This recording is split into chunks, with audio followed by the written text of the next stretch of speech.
이 기간을 보통 사순절이라고 합니다. 4 times 10, 4 곱하기 10해서 40일이라는 뜻인데요. 예수께서 갈릴리를 떠나 예루살렘까지 십자가에 달리시기 위해 올라갔던 길, 시간으로는 40일이지만 공간, 장소로 보면 갈릴리에서부터 예루살렘까지의 길을 의미합니다. 우리가 같은 길을 따라 같이 여행했는데도 저마다 관심 또 기억이 다 다르죠. 저 같은 경우는 어디 낯선 데를 가면 좀 사람들을 관심 있게 쳐다봐요. 저 사람은 어쩌다가 여기에 살게 됐나, 뭐해 먹고 사나 그런 게 좀 관심이 있습니다. 제 둘째 딸은 그 사람이 데리고 있는 강아지에 관심이 많습니다. 그래서 와, 좋겠다. 저 강아지 나도 가지고 싶다. 그래서 같은 걸 보는데 초점이 다르죠. 마찬가지로 이 40일의 기록, 갈릴리에서 예루살렘까지 올라가는 똑같은 길인데도 복음서 저자마다 관심이 다르다는 것을 우리는 알 수 있습니다.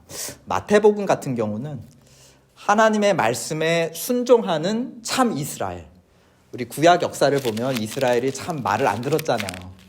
그에 반해서 예수님은 참 이스라엘이시다. 하나님의 말씀을 끝까지 죽기까지 순종하신다. 순종하는 참 이스라엘의 모습을 보여줍니다. 마가는 어떤 모습이냐? 이웃을 위해 자기 십자가를 지는 고난의 종, 고난받는 종의 모습을 마가는 강조합니다. 요한 같은 경우는 좀 결이 다르죠. 마가는 좀 어둡다면 요한은 매우 밝습니다. 예수님이 베푸시는 여러 가지 기적들을 보여주면서 사람들의 환호 속에 영광 중에 왕 위에 등극하는 왕 대신 예수 그리스도를 조명하고 있는 것입니다. 그렇다면 오늘 우리가 대한 복음, 누가복음의 누가는 어떤 예수님의 모습에 집중하고 있는가? 바로 구원의 문을 넓혀주시는 목자이시다. 더 많은 양이 들어오도록 그 하나님 집의 문을 넓혀주시는 목자의 모습을 보여주고 있습니다. 우리 지난주 본문이 누가복음 13장이었는데요. 좁은 문으로 들어가기를 힘쓰라라고 말씀하셨습니다. 그 길 위에서. 그 좁은 문이 의미하는 것은 성전 안과 밖에 서 있는 그 문이었어요. 근데 그 문에는 뭐라고 써져 있었냐? 여기서부터 이방인들은 들어가지 마시오. 이런 문구가 써져 있었습니다. 그거를 반대로 말하면 뭐죠? 누구는 들어갈 수 있다는 거예요. 유대인은 들어올 수 있습니다. 다른 말로 하면 그 문은 이방인에게는 좁은 문, 닫힌 문, 그러나 유대인, 아브라함의 혈통 자손에게는 반대로 어떤 문입니까? 열린 문, 넓은 문입니다. 근데 예수님이 좁은 문으로 들어가기를 힘쓰라고 누구에게 말씀하셨냐? 이방인에게 말하지 않으셨어요. 유대인들에게 말하셨어요. 예루살렘 성전 가면 우리는 물론 이제 물리적으로는 좁지만 우리한테는 그냥 프리패스인 그 문인데 예수님은 좁은 문으로 들어가기를 힘쓰라. 무슨 뜻입니까? 새 성전이 세워질 거다. 그 성전에 새로운 문이 생길 것이다. 하나님 앞에 가까이 나아가려면 이제는 아브라함의 자손이라는 그 조건 가지고는 들어갈 수 없는 새로운 시대, 새로운 성전이 세워질 것이다 라는 말씀이었습니다. 그 새 자격이 무엇인가에 대해서 오늘 우리가 읽은 첫 절이 대답을 해주고 있습니다. 18장 8절을 보면 인자가 올 때에 세상에서 무엇을 보겠느냐 하셨습니까? 믿음을 보겠느냐라고 묻는 것은 믿음을 보겠다. 그걸 보고 그거 하나 보고 하나님 나라에 들어갈 자와 들어가지 않을 자를 내가 판단하겠다. 아브라함의 혈통 블러드 라인이 아니라 믿는 자, 믿음이면 다 들어가는 새 성전의 시대가 열렸다는 것입니다. 그러면 믿음이란 어떤 것인가? 바로 이 8절과 연결되어 있는 앞 이야기를 우리는 잠깐 들여다볼 필요가 있습니다. 어떤 과부가 있었는데 억울한 일을 당했다는 거예요. 그래서 그 마을의 재판장에게 찾아갔는데 자기 억울함을 좀 풀어달라, 정의 구현을 좀 해달라 하소연을 했다는 겁니다. 근데 이 재판관은 매우 어떤 사람이었습니까? 무정한 사람이었대요. 그래서 상대하지도 않았다. 근데 과부가 포기하지 않고 계속 와서 문을 두드리고 귀찮게 하니까 이거 그냥 상대 안 해주면 나를 계속 괴롭히겠구나 해서 그 사정을 들어주고 억울함을 풀어주었다는 이야기입니다.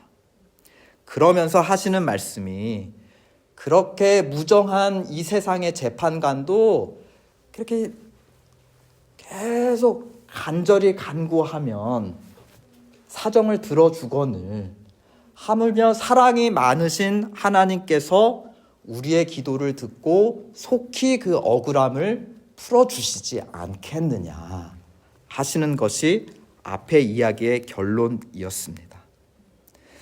그러니 우리에게 필요한 것은 무엇이다 하면서 여러분 성경 18장 1절을 보면 이 이야기를 하시는 교훈의 목적이 1절에 이렇게 나와 있습니다. 그러니까 항상 기도하고 낙심하지 말아라.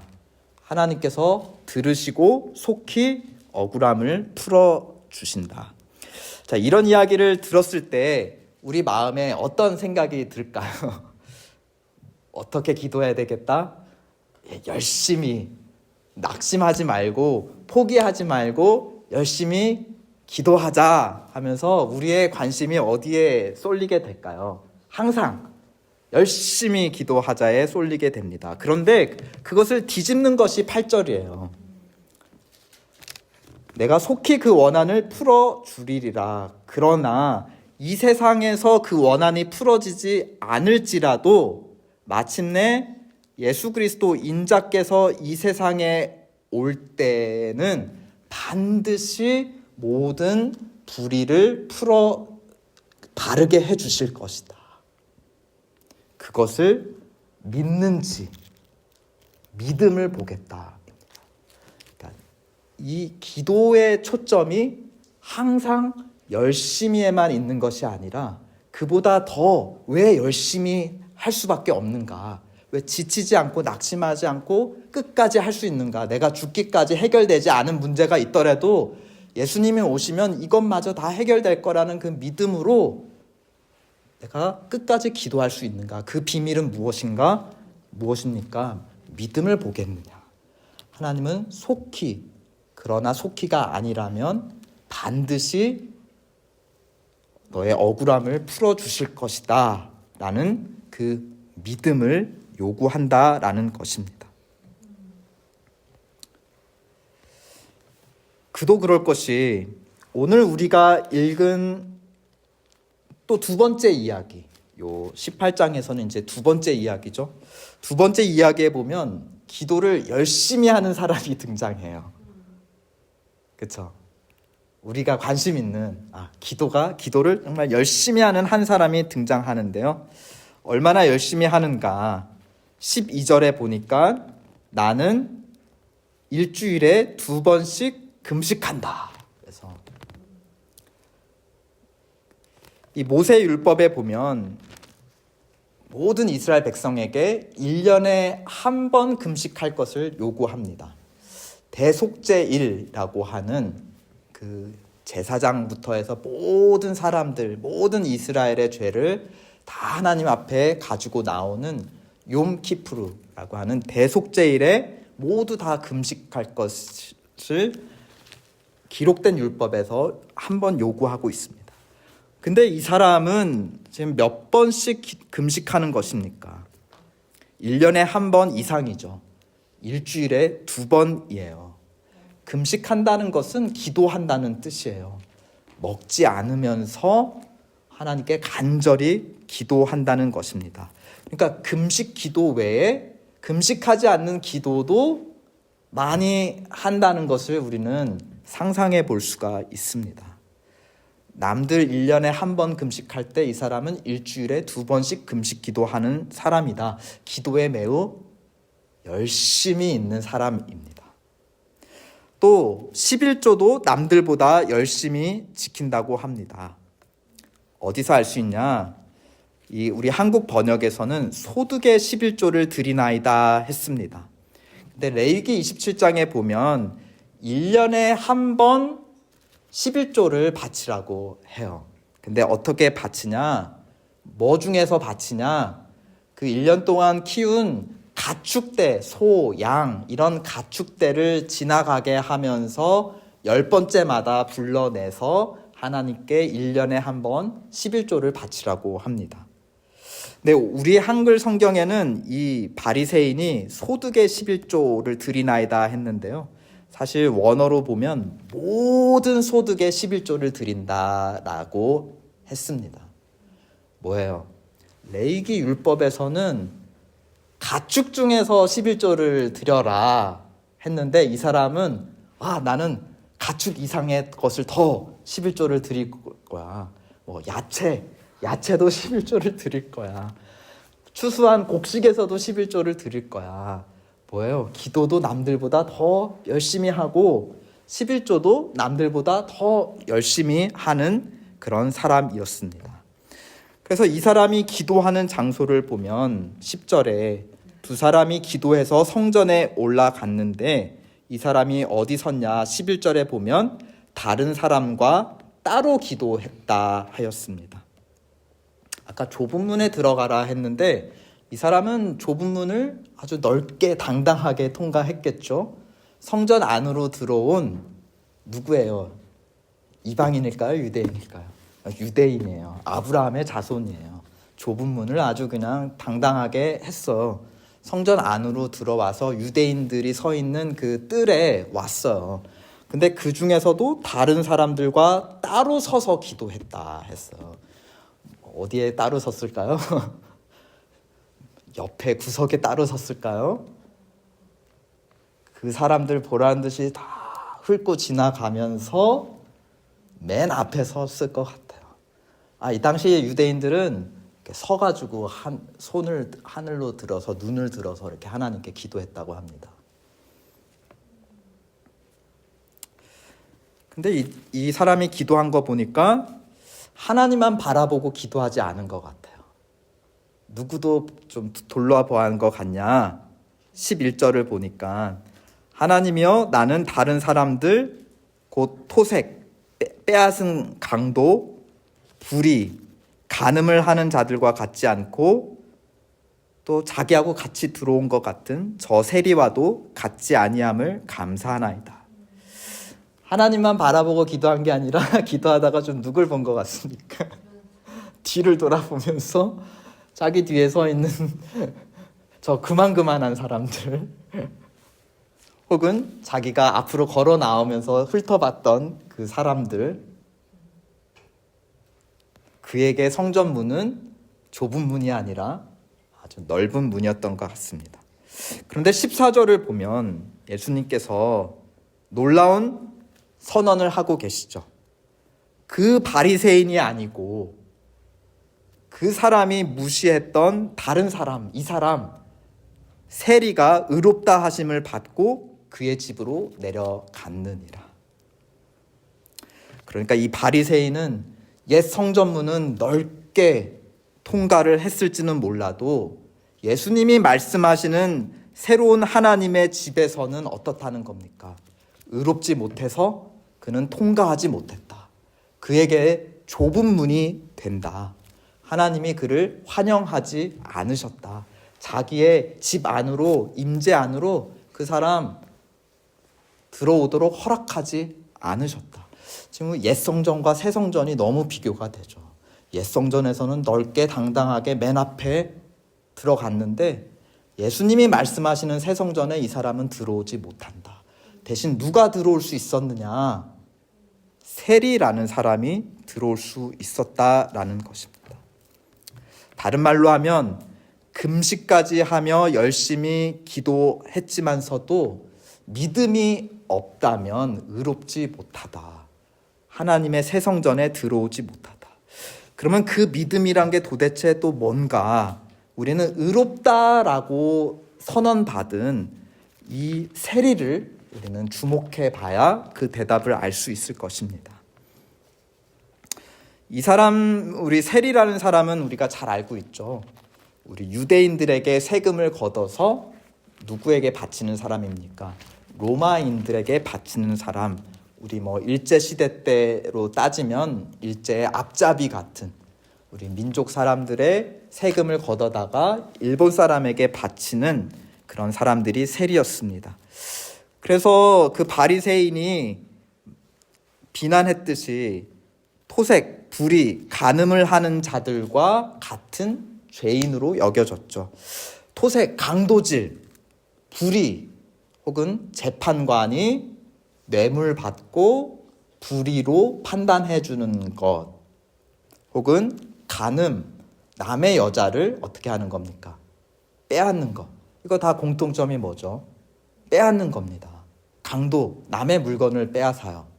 불의한 재판, 남의 권리를 빼앗아요. 간음, 남의 식구를, 남의 사람을 빼앗아요. 빼앗는 사람이다. 그런 사람처럼 세리도 뭔가를 빼앗는 죄인이다라는 것입니다. 혹시 우리가 18장에서 처음 읽었던 억울한 과부, 누가 과부를 억울하게 했을 것 같으세요? 혹시 이 세리가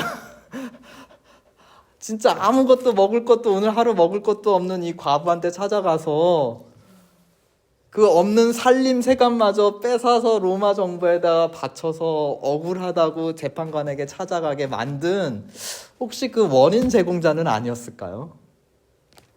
이 과부는 억울함을 당한 사람, 그리고 이 다음 이야기의 세리는 억울하게 한 사람. 그럴지도 몰라요. 본문은 뚜렷하게 얘기하고 있지는 않아. 근데 이 두 개가 계속 연결되고 있습니다. 근데 이 사람도 보니까 어쨌거나 성전 안에 들어와서 기도하고 있으니까 이방인은 아니고 유대인인 것을 우리가 알 수 있습니다. 근데 13절에 보면 이 사람은 멀리 섰다.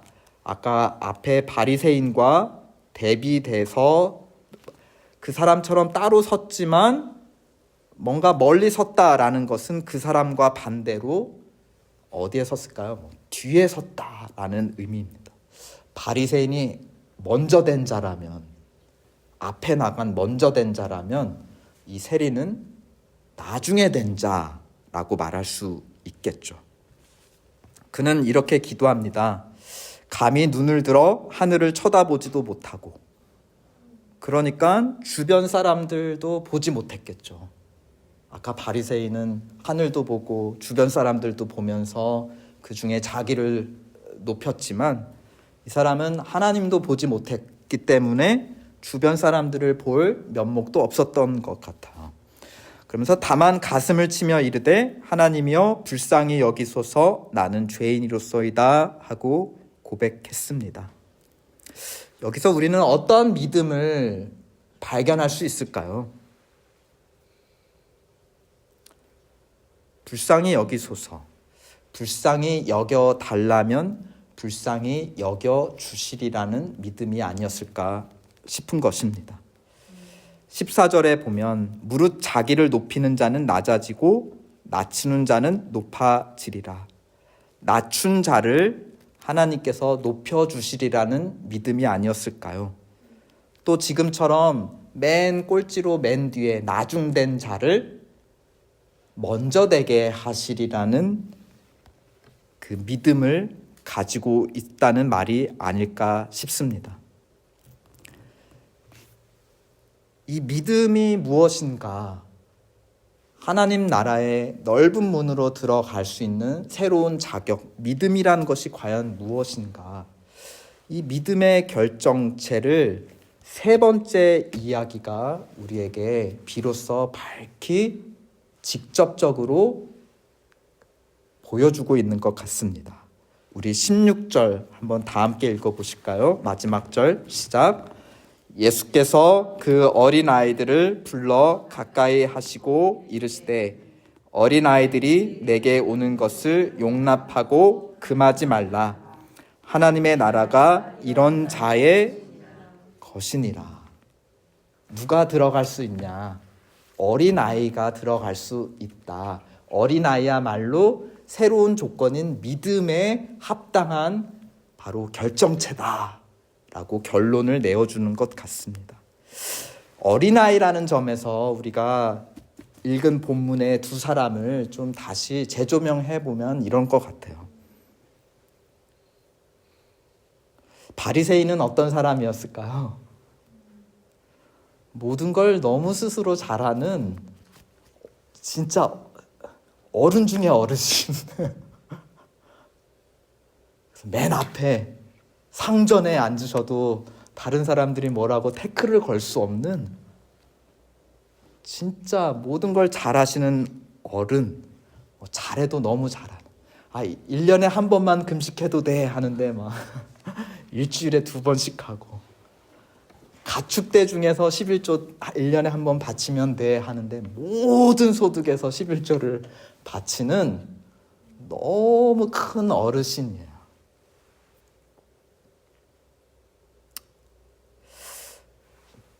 첫 번째와 두 번째 이야기에서 어린아이 같은 자들은 과부와 세리입니다. 근데 제가 보기에는 어떤 면에선 세리가 더 어린이 같은 믿음을 갖고 있는지도 모르겠어요. 왜냐, 과부는 피해자이죠. 그리고 자기가 가진 게 없잖아요. 매달릴 수밖에 없는 사람입니다. 상황이. 보호자도 없죠. 남편도 없죠. 가진 것도 없죠. 하나님에게만 매달릴 수밖에 없는 상황이란 점에서 좀 더 어린아이 같은 믿음을 갖기가 더 쉬운 상황이라고 말할 수 있어요. 세리는 가해자의 입장이죠. 어떻게 보면 이 과부를 억울하게 만들었을 법한 사람일 수도 있어. 돈도 있습니다. 또 로마 정부의 뒷배도 있는 사람이죠. 그런 사람이 지금 예루살렘까지 굳이 올라와서 자기를 싫어하는 사람들 틈에서 그나마 맨 뒷자리에 하나님 앞에서 가슴을 치고 회개하고 있다는 것입니다.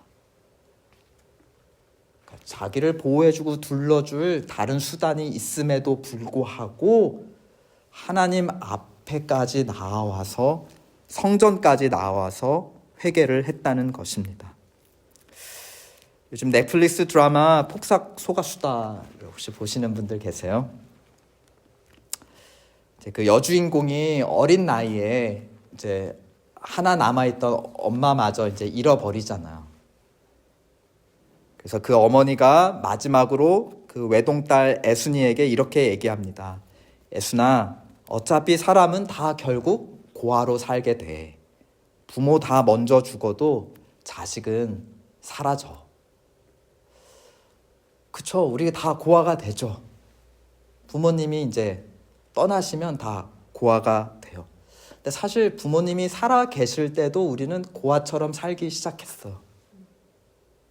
왜냐면 부모님이 이제 못 믿어졌기 때문에 내 스스로 살아야겠다. 어린아이였던 우리가 언제부터 어른이 되었을 것 같아요. 부모님 돌아가실 때도 어른이 되죠. 고아 어른이 됩니다. 고아가 되니까 어른이 될 수밖에 없어요. 근데 부모가 살아 계셔도 부모가 믿업지 못할 때 내 스스로 이제 내 삶을 살아가야겠다라고 독립할 때 사실은 우리가 고아이면서 이제 어른이 되는 겁니다. 그런데 오늘 18장의 첫 번째 이야기, 두 번째 이야기, 또 어린아이처럼 되어야지 하나님 나라에 들어올 수 있다는 세 번째 이야기의 결론은 계속 어린아이로 머무는 사람이 결국 하나님 나라에 들어올 수 있다라고 선언하고 있는 것이에요. 무슨 말이냐? 나에게는 항상 살아계시고 내 이 세상의 부모님처럼 언젠가 사라지실 그런 아버지가 아니라 나에게는 항상 살아계신 아버지가 계시다라고 믿는 사람. 그 아버지는 어떤 상황에서도 항상 믿을만 하신 분이시다라고 믿는 사람. 그런 사람은 평생 어린 아이로 산다는 것입니다. 그 믿음이 있는 사람, 하나님을 아버지라고 인정하고 평생 사는 사람, 그런 사람이 성전에, 새 성전의 넓은 문으로 들어올 수 있다는 것입니다. 그것이 바로 과부와 피해자인 과부와 가해자인 세리 같은 사람들입니다. 그런 점에서 의롭게 되었다. 누가 의롭게 되었다. 세리가 의롭게 되었다. 의롭게 되었다는 것은 다시 어린아이가 되었다라는 의미가 아닐까요? 어른처럼 살다가 자기 멋대로 마음대로 아버지 없는 것처럼 살다가 아버지 앞에 돌아왔습니다. 그 왜 누가복음에 돌아온 둘째 아들 이야기처럼 아버지를 떠났다가 이제 죄인이 돌아왔습니다. 아버지에게 돌아와서 다시 아들, 다시 어린아이가 된 사람, 그것이 하나님 앞에 의롭다함을 받는 것입니다. 고아에서 자녀가 되었다. 어른에서 어린아이가 되었다.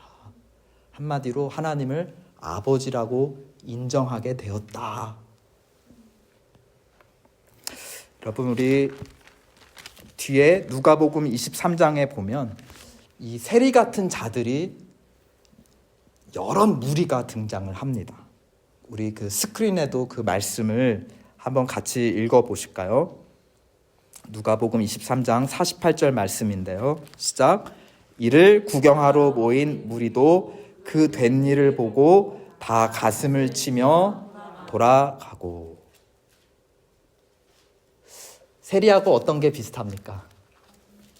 가슴을 치면서 회개하고 돌아갔다. 다른 말로 하면 의롭게 인정받았다. 어린 아이가 되었다. 이들은 유월절을 맞아 성전에 찾아온 사람들이었어요. 마치 추석에 고향집 찾아간 사람들이었습니다. 근데 명절 때 어른이 돼서 누가 찾아올 수 있나요? 그래도 친척들 앞에서 좀 자랑거리, 감사거리, 자식이 이번에 취직했다, 입학했다, 취직했다, 하물며 없더라도 우리 강아지가 새끼를 낳았다, 뭐라도 좀 자랑거리가 있는 사람들이 고향집에 올 수 있잖아요. 그런 거 못하는 사람들은 바쁘다는 핑계 대고 못 가는 거죠. 근데 이 6월절에 비싼 돈 내고 일 쉬면서까지 예루살렘의 성전까지 왔다 하는 거는 아까 그 바리새인처럼 그래도 뭔가 하나님 앞에 감사거리, 자랑거리가 있는 소위 어른 노릇하던 사람들이에요. 사람 구실, 어른 구실 하던 사람들이에요. 근데 그런 사람들이 세리처럼 가슴을 치며 돌아갔다. 아까 세리는 성전에서 가슴을 치며 돌아갔는데 이들은 어디에서 지금 가슴을 치며 돌아가며 어린아이 같은 의인들이 되었나요? 어디 앞에서 이 사람들이 가슴을 쳤나요? 예수 그리스도의 십자가 앞에서. 새로운 성전이 어디에 세워졌는가?